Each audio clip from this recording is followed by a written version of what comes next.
Bon, salut à tous les gars. Bon, ça faisait un petit moment que j'avais pas fait de vidéo.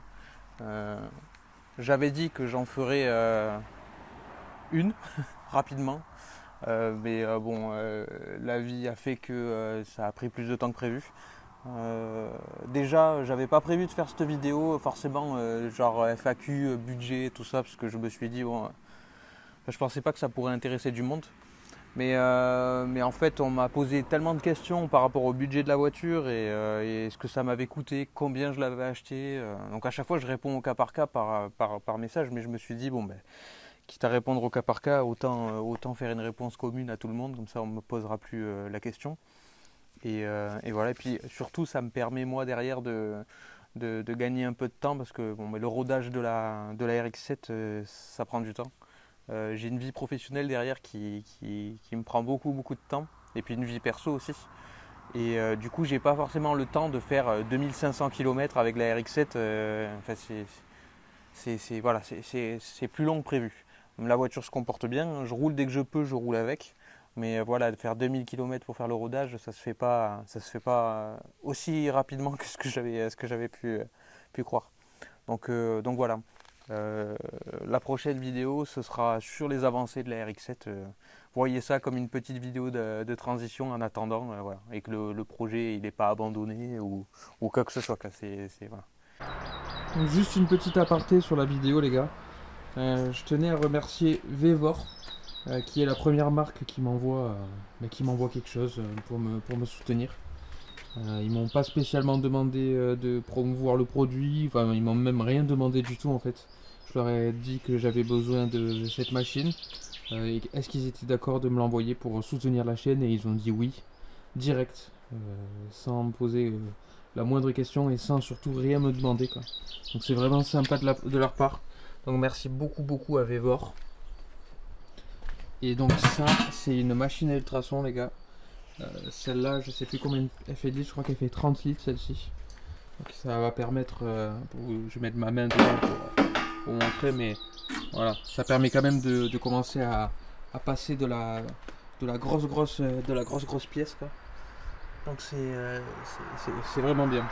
Donc voilà. Encore une fois, merci beaucoup Vevor. Et donc si vous voulez retrouver cette machine ultrason, je vous mets le lien en description si je le retrouve. Parce que ça fait au moins 6 mois qu'ils m'ont envoyé cette machine. Et voilà, j'en avais pas parlé jusqu'à maintenant. Donc, voilà.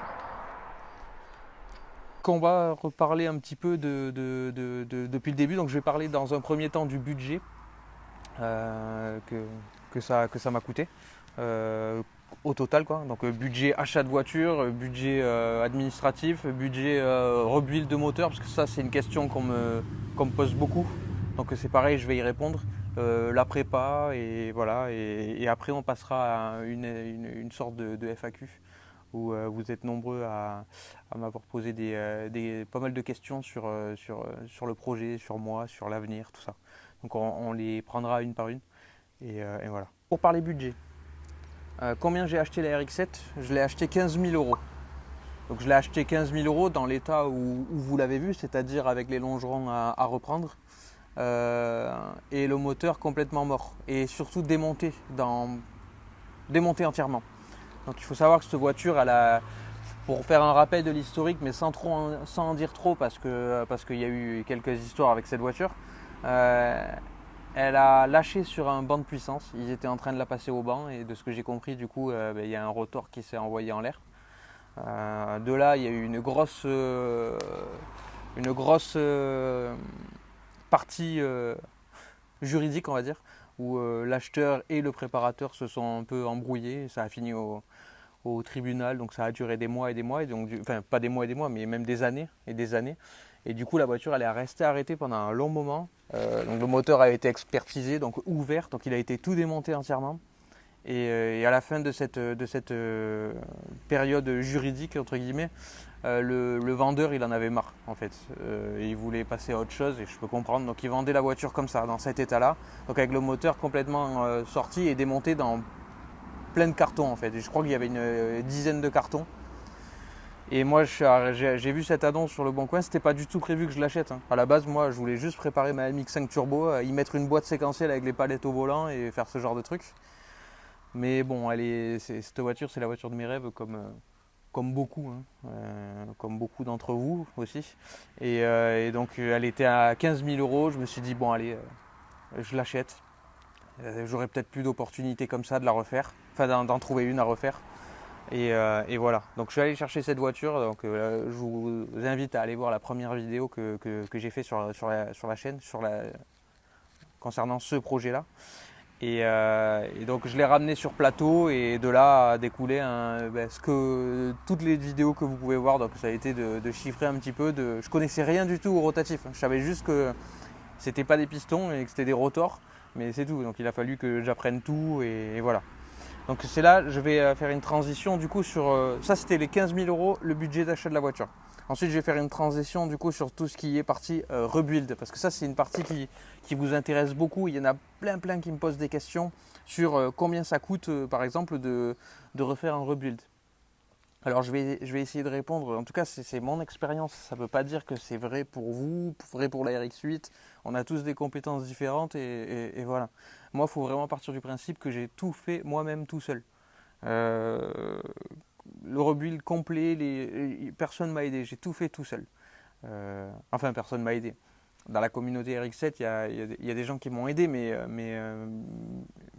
vraiment, sinon j'ai tout fait tout seul. Il n'y a pas eu d'intervention d'un mécanicien ou quoi. Donc il n'y a pas de main-d'œuvre en fait. Dans tout ce que je vais vous annoncer, il n'y a pas de main-d'œuvre. Et ça, c'est un point très important parce que la main-d'œuvre, quand vous le faites faire chez un professionnel, avec l'assurance et tout, ça va forcément les tarifs que moi je vais vous annoncer, ça ne va pas concorder du tout, quoi. Donc c'est voilà. Vraiment ce que vous entendez là, c'est si vous faites tout vous-même. Donc en gros, pour un kit rebuild complet, juste de pièces détachées, pour une RX7 FD avec le moteur qui est en bon état, c'est-à-dire qu'on part du principe que vous n'avez pas d'interne touché. Hein. Les rotors sont en bon état, les housings aussi, les plates aussi, vous n'avez pas d'interne touché, juste de pièces d'usure entre guillemets. Il y en a pour 2500 euros.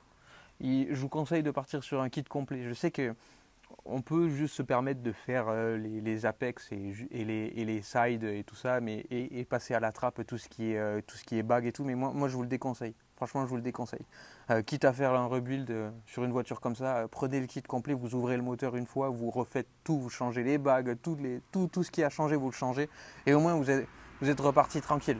Parce que d'aller gratter 500 euros là pour ensuite être emmerdé dans 50 000 km, perso, je trouve ça un peu con. Donc voilà, 2500 euros de pièces, que de pièces, si vos internes sont bons. Si vos internes sont touchés, donc moi c'était le cas, donc j'avais un housing. Donc la housing c'est la partie, en gros c'est le cylindre si vous voulez sur un rotatif, et un rotor de toucher, donc le piston. Donc là j'ai commandé un housing et un rotor du coup. Et donc sur le site JDM Planet, donc c'est pas un placement de produit, hein, ils ne me payent pas ou quoi que ce soit, j'ai tout payé avec mes sous et ça m'a coûté un bras. Mais c'est là où vous pouvez choper des pièces pour pas trop cher en ce qui concerne les internes, ou même pas que les internes d'ailleurs, mais vous pouvez vraiment toucher des pièces à des bons prix. Donc le rotor, je l'ai payé 550 euros livré et le housing 600 euros livré sur le site JDM Planet donc. Et donc ça s'est très bien passé, ça a mis 15 jours à arriver. Voilà, après sinon vous pouvez aussi passer par Mazda. Mazda, ils ont encore des pièces à vous fournir pour refaire le moteur, et même ils fournissent même des moteurs complets. Donc si vous ne sentez pas de faire un rebuild par exemple, vous pouvez prendre un moteur. Par exemple, si vous avez les internes qui sont touchés, que vous ne sentez pas de le faire parce que bon ben voilà, faut prendre quand même le temps et les connaissances. Limite, il vaut mieux acheter des fois enfin, parfois il faut se renseigner et acheter un moteur complet des fois, ça va plus vite. Moi j'ai pas voulu parce que bon, mais déjà vu que je me fais tout moi-même, ça coûtait quand même moins cher de le refaire, et surtout j'ai appris plein de choses, quoi. C'était le plus important pour moi dans ce projet-là, c'était d'apprendre des trucs. Donc voilà, donc pour récapituler, moi le moteur m'a coûté 3650 euros. Voilà, donc le rebuild complet en changeant les roteurs, 3650 euros. Donc je trouve pas ça hyper cher étant donné qu'un moteur, je donne à la louche comme ça vaut dans les 7000 euros TTC, ou peut-être 7500, mais dans ces eaux-là. Donc voilà. Voilà pour la partie rebuild. Mais encore une fois, j'insiste là-dessus, c'est mon expérience, il n'y a pas de main d'œuvre. Voilà, si vous faites tout vous-même, quoi. Donc 3650 euros.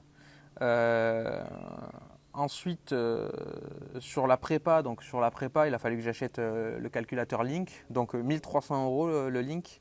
Il a fallu que j'achète les injecteurs, 1025 euros. Il a fallu que j'achète rail régulateur, 150 euros. Pompe à essence, 160 euros. Le collecteur d'échappement. Donc le collecteur d'échappement, moi je l'ai refait moi-même. Donc du coup, c'est pareil. Je vais vous annoncer un tarif, mais enfin collecteur et downpipe. J'ai tout fait moi-même. Je vais vous annoncer un tarif, mais vous allez, si vous le faites faire, ça ne sera pas ce tarif-là. Il y en a pour, en gros, ça m'a coûté 200 euros pour refaire pour faire collecteur plus downpipe. Et ensuite les deux Westgate à 800 euros. Donc bon, je sais plus, j'ai pas fait de total. Je vous dirai. Ah si, je crois que j'ai fait un total. Ouais, voilà. Donc ça, en gros, j'en ai eu pour la prépa pour l'instant pour 5815 euros. Rail d'essence plus régulateur de pression. Bon, le rail d'essence, vous savez, je l'ai fait moi-même et tout. C'est pareil. Ça, c'est des postes. C'est pas représentatif quoi de ce que vous allez payer. Et ensuite, j'ai eu mon turbo aussi avec une grosse promo. Je l'ai eu à 550 euros. Donc un GTX 3582R. Voilà. Donc le total de la prépa, c'est 5815 euros. Alors là, on va me poser plein de questions aussi. Qu'on m'a déjà posé, donc je vais répondre à tout le monde. Pourquoi faire une prépa single pourquoi pas deux turbos? Deux c'est toujours mieux qu'un? Non, en fait non. Le biturbo c'est bien dans le sens où à l'époque on maîtrisait peut-être pas on maîtrisait pas les technologies comme maintenant, c'est-à-dire on faisait des turbos sur palier humide. Donc le problème d'un turbo sur palier humide, c'est qu'il met du temps à charger. Et pour faire charger un gros turbo, en gros, vous avez ce qu'on appelle du lag, c'est-à-dire qu'il va marcher mais en haut dans les tours, donc en bas ça va être trop creux. Donc on met deux turbos, on met un petit turbo qui vient et un gros turbo. Il y a plusieurs montages, je ne vais pas rentrer dans les détails, mais en gros les deux turbos ça permet d'avoir un petit et un gros et donc d'avoir de la puissance sur toute la plage. C'est pour ça qu'ils mettaient des biturbos. Aujourd'hui on sait faire des turbos sur roulement à billes et qui chargent très très tôt, où on n'est pas obligé de se taper deux turbos quoi. Parce que deux turbos sur palier, en plus ça chauffe, ça génère plein de problèmes. Et il y a toute une gestion séquentielle pneumatique d'origine avec des solénoïdes, des machins. Franchement c'est relou. Ça s'entretient, il y a moyen de les refaire, les durites et machins, et de le faire fonctionner tout ce bordel. Mais moi franchement j'avais pas envie, j'avais pas du tout envie. Et donc j'ai viré tout ce système pneumatique, je suis parti sur un montage plus simple et surtout avec des technologies modernes, d'où le calculateur, la Link EQ qui est un calculateur moderne, voilà. Donc voilà, donc je me répète, 5815 euros la prépa. Ensuite, il y a eu l'intérieur. Alors l'intérieur, il n'est pas terminé, je vais aller vite fait, mais en gros j'ai acheté les sièges, donc 200 euros. Et ensuite, j'ai refait un peu de... Pourquoi j'ai mis... Donc j'ai la réfection des sièges à payer aussi, 600 euros. Et ensuite le volant OEM à 300 euros. Donc voilà, ça fait un total de 1200 euros pour l'instant pour l'intérieur.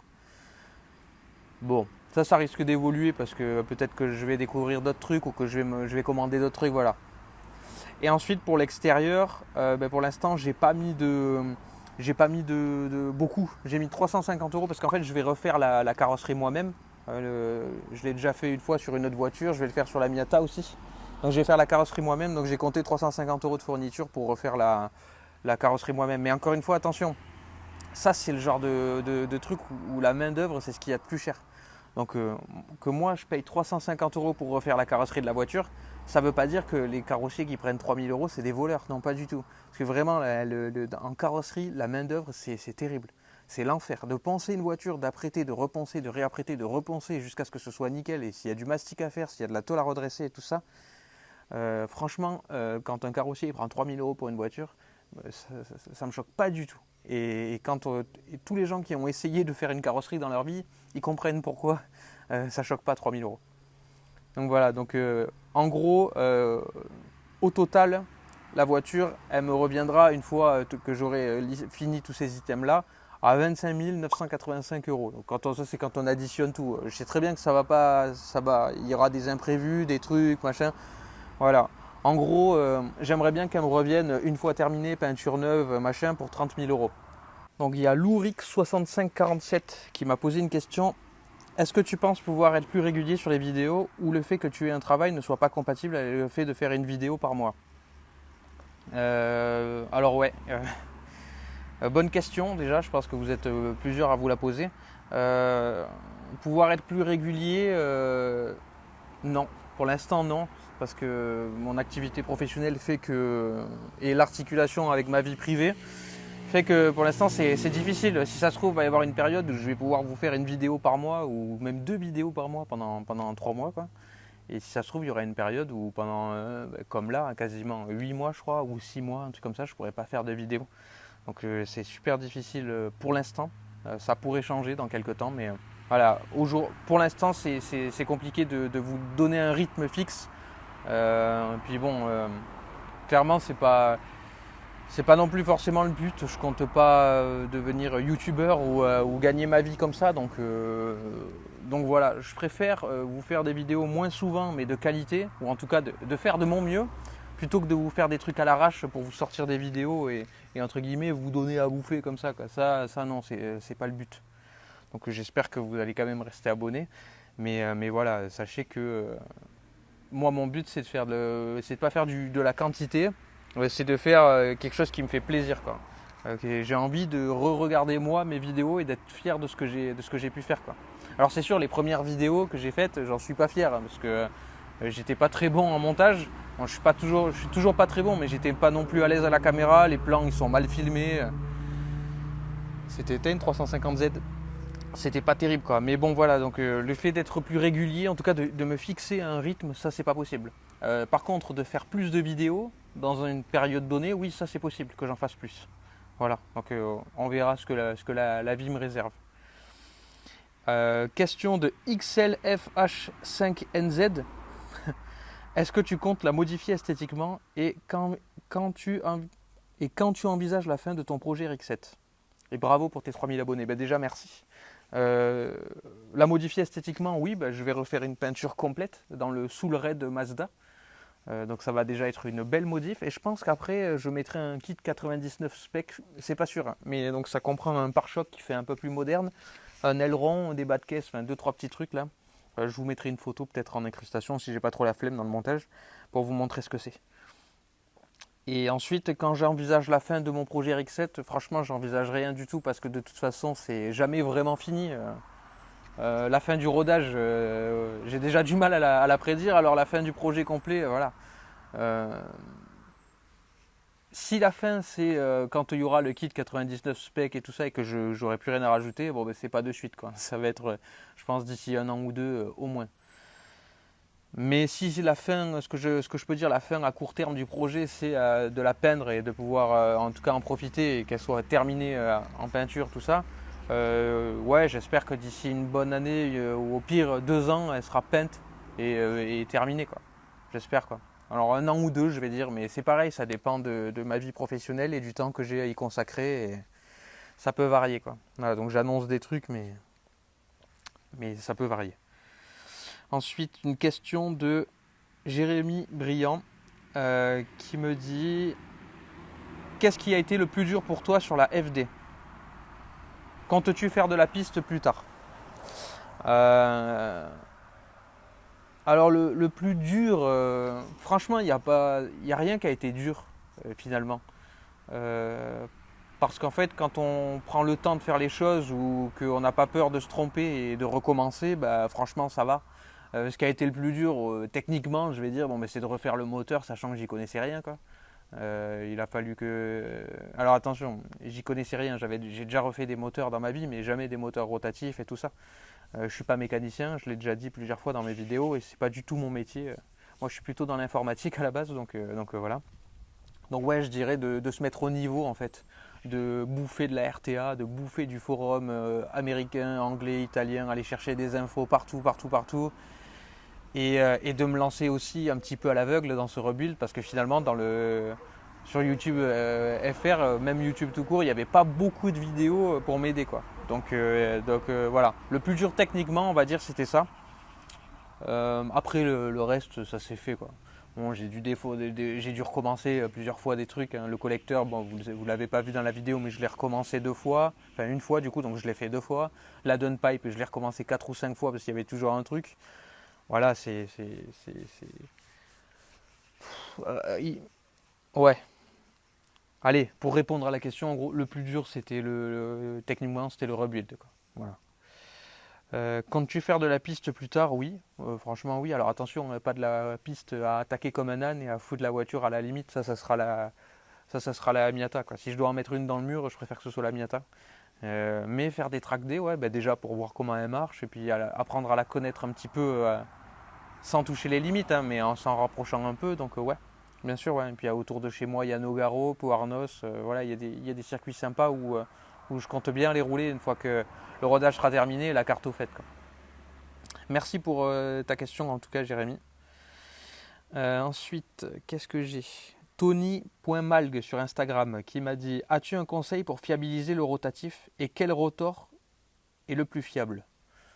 Alors quel rotor est le plus fiable? Je ne sais pas si tu veux parler du modèle de rotatif. Si c'est le cas, les RX7 sans aucun doute. Pourquoi?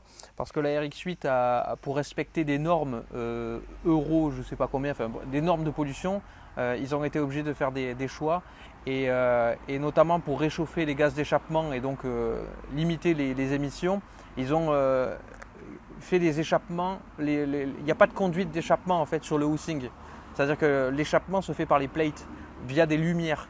Et donc tous les segments qui sont sur le bord des rotors, les side seals, pardon, ils se prennent toute la charge des gaz d'échappement et la chaleur des gaz d'échappement.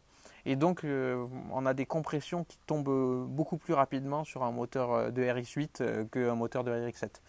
Je vulgarise pour que tout le monde comprenne. Les spécialistes, il ne faut pas prendre au mot, vous savez très bien de là où je veux en venir.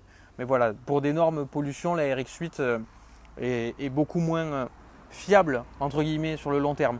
Alors après, la notion de fiabilité sur des rotatifs, il y a beaucoup de gens qui disent que c'est pas fiable, mais c'est pas vrai en fait. C'est pas vrai. Un moteur rotatif c'est très fiable, mais ça s'use beaucoup.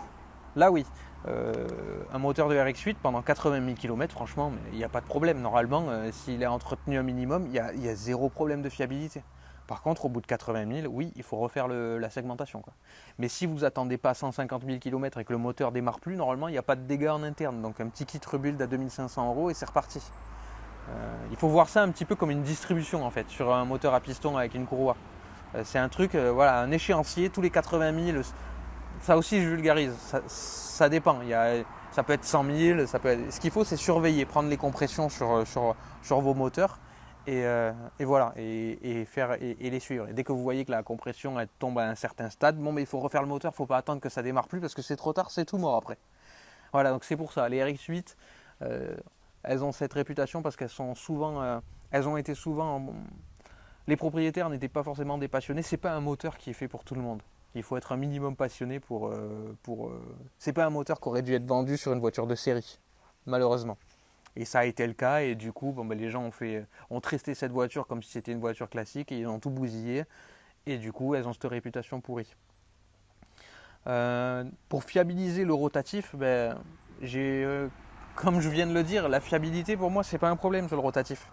Donc le seul conseil que je peux donner c'est de prendre les compressions régulièrement, hein, de faire les vidanges, mais comme tous les moteurs, de tenir son allumage à jour parce que l'allumage sur ce moteur il est très important, mais ça aussi ça veut rien dire parce que sur les autres moteurs aussi c'est important. Ce que vous pouvez faire c'est mettre du prémix dedans. Donc par exemple quand vous tournez à l'éthanol vous pouvez mettre je crois que c'est la Putoline Castor X, un truc comme ça. Et puis il y en a d'autres, il y a d'autres huiles, il faut se renseigner, mais voilà, quand vous tournez au sans-plomb, vous pouvez mettre aussi d'autres huiles de temps. En fait, l'idée c'est de rajouter une petite quantité d'huile de temps dans le réservoir au moment de faire le plein, et voilà, ça vient aider la lubrification des housings, donc ça c'est un petit plus.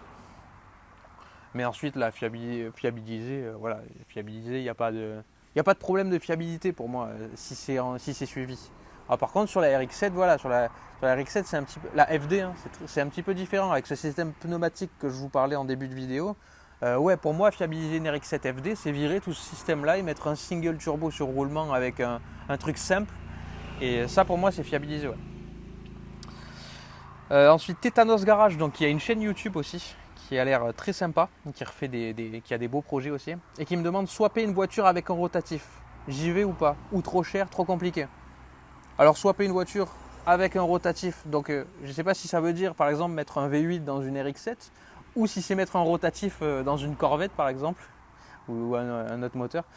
Euh, Franchement, ouais, si c'est mettre par exemple, je sais pas moi, un rotatif dans une 205 ou un truc comme ça, franchement, c'est une bonne idée. C'est un bon projet, ça peut être rigolo.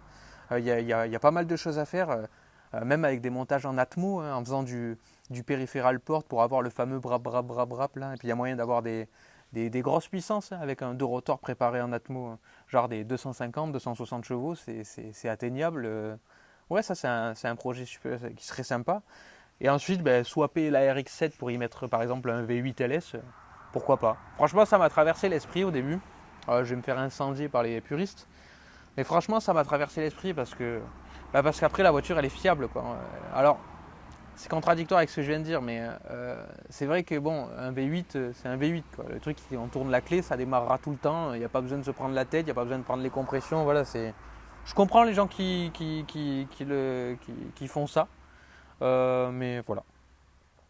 Et ensuite, il y a marqué trop compliqué. Non, c'est pas compliqué. Un swap, c'est un swap. Hein. De toute façon, mettre un moteur dans une autre voiture, il n'y a rien de compliqué. C'est des supports moteurs et un faisceau à faire et c'est tout. Donc, quand on comprend un petit peu comment fonctionne un faisceau, on se rend vite compte qu'en fait, avec 5-6 fils, on fait démarrer n'importe quel moteur. Quoi. Donc, surtout avec une gestion prog. Donc, ouais, bon projet ça. Si tu le fais, je le suivrai avec attention en tout cas. Naughty Naughty Sub, je sais pas comment on dit. C'est quoi le but que tu comptes atteindre avec la RX-7 et pourquoi? Alors le but que je compte atteindre, c'est d'avoir une voiture fiable et de pouvoir en profiter. Et pourquoi? Parce que c'est la voiture de mes rêves et si je pouvais aller me balader sur la côte ou par là en étant serein avec une voiture fiable et en profiter, ça serait vraiment cool quoi. Il y a West Indies 44 qui me demande combien de temps et d'investissement a duré le projet sur la RX-7. Ouf, alors ça, alors l'investissement, bon, je viens d'en parler en début de vidéo, donc ça sera 25-26 000 euros minimum. Et le temps, je compte même pas, et il vaut mieux pas compter parce que ça doit être indécent. Quoi. Ça doit être indécent les heures que j'ai passées dessus. Quoi. Donc franchement, je sais pas, je saurais pas répondre. C'est 2 ans de travail et c'est même pas fini, donc... Je pense que et ça dépend de chacun, ça dépend du temps que tu as aussi.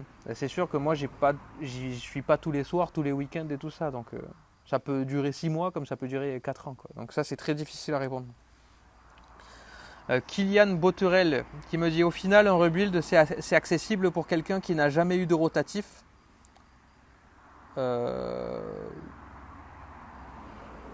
Oui. Oui, c'est accessible. La preuve, moi, j'avais jamais eu de rotatif et j'ai rebuild le moteur. Après, je pense quand même qu'il faut des prédispositions à ça. C'est-à-dire que si vraiment tu n'es pas bricoleur, que tu n'as jamais refait des trucs dans ce genre-là, de la mécanique et tout ça, je vais pas te dire que c'est pas possible parce que c'est pas vrai. Mais encore une fois, c'est au cas par cas. Il y a des mecs qui vont prendre la RTA et ils vont tout piger direct et ils vont pouvoir te refaire le rebuild easy. Et t'en as d'autres ça sera plus compliqué, ils sont moins bricoleurs et donc voilà, ils vont peut-être se lancer dans un truc où ils seront dans la mouise derrière. Donc c'est difficile pour moi de répondre à ça, tout dépend de ce que tu es capable de faire. Moi, comme je l'ai dit, j'avais déjà refait des moteurs, j'avais fait pas mal de mécanique avant, donc voilà. Si tu sais refaire par exemple la distribution sur ta caisse, si tu sais faire un embrayage, si tu as déjà fait des moteurs un peu et tout ça, j'ai envie de te dire oui, tu prends la RTA, il n'y a rien de sorcier. C'est faisable. Il faut prendre ton temps, mais il n'y a rien de sorcier. Il y a Max BHN. C'est quoi la puissance maximale qu'on peut sortir avec un 13B? Alors ça, ça c'est pareil. Qu'on peut sortir avec un 13B. Donc si tu prends un 13B qui est full préparé avec des studs, avec... des segments céramiques avec tout ce qu'il faut, tu peux sortir 700-800 chevaux quoi. Voilà, avec un énorme turbo et tout ça. Je sais pas pendant combien de temps, mais tu peux. Maintenant avec un bloc d'origine, franchement déjà si tu fais même d'origine sans street port, sans rien et tout ça, tu peux sortir je pense dans les 400 chevaux, 450 chevaux, peut-être plus, je sais pas, mais dans ces eaux là quoi. Après, si tu commences à faire du street port, je sais que tu peux commencer à faire du 550 chevaux par là avec un bon turbo, peut-être même du 600 chevaux, mais après, Je ne veux pas m'avancer là-dessus, mais voilà, c'est pour te donner un ordre d'idée, quoi. Donc Rémi DGS, la couleur finale, c'est le blanc. J'ai vu que la baie moteur est rouge. Alors non, la baie moteur, j'ai repeint la baie moteur en rouge et au final, c'est pour faire la voiture complète en rouge plus tard. Donc non, je compte pas la laisser blanche. Elle sera rouge sous le raid de Mazda, là, des nouvelles Mazda, genre la MX-5 ND, la Mazda 3, tout ça. Donc c'est un espèce de tri-couche avec un beau vernis et tout. Voilà. Il y a I Hate Car and Wheels qui m'a posé la question coût d'entretien d'un rotatif et que doit-on faire en préventif? Alors coût d'entretien d'un rotatif, rien de spécial quoi, à part des vidanges, des bougies, un filtre à air, mais ça c'est comme toutes les voitures. Il n'y a rien de spécifique, il y aura peut-être des vidanges à moins espacées. Voilà, 5-10 000 km. Moi je vais faire une vidange toutes les 5 000 km à l'éthanol parce que l'éthanol ça pollue l'huile. Mais voilà, un bon entretien comme toutes les voitures, il n'y a rien qui est plus cher, quoi. À part du coup la fameuse échéance de refaire le moteur tous les 80 000, 100 000 suivant les compressions, quoi. Il y a Baptiste PRN qui me pose la question quels sont les problèmes que tu as rencontrés autres que la pompe à essence?